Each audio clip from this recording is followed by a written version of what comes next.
A dart is thrown and randomly lands in one of the 26 regions on the board, which are not written in order, which is pretty rude, I would say. But we want to find the probability first of landing on red. I expect that that's going to be half, but let's confirm. We already know that we have 26 total spaces that our dart could land on. How many of those are red? Well, I'm counting 1, 2, 3, 4, 5, 6, 7, 8, 9, 10, 11, 12, 13. Perfect. 13 red out of 26 total. That does reduce to 1/2. Next, let's find the probability of landing on an odd number. Again, I expect this to be half, but we have 26 total. And how many odd numbers are there? I'm going to count them. I got 13 odd numbers as expected. So our probability is 13 out of 26, which again reduces to 1/2.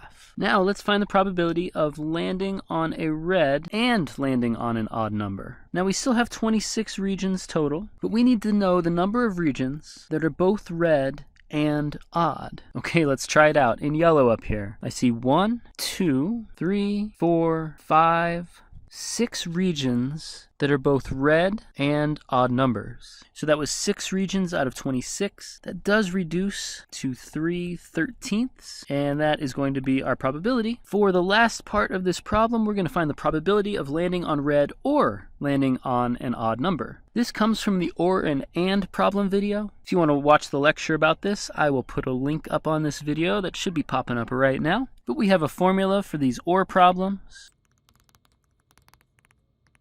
And that formula looks just like this. We're going to add up the probability of landing on red plus the probability of landing on an odd number and subtract off the overlap, the probability of both landing on a red and an odd. Fortunately, we have already found all 3 of these probabilities. Probability of landing on a red we said was 1/2. Probability of landing on an odd number was 1/2. And the probability of landing on both a red and an odd number was 3/13.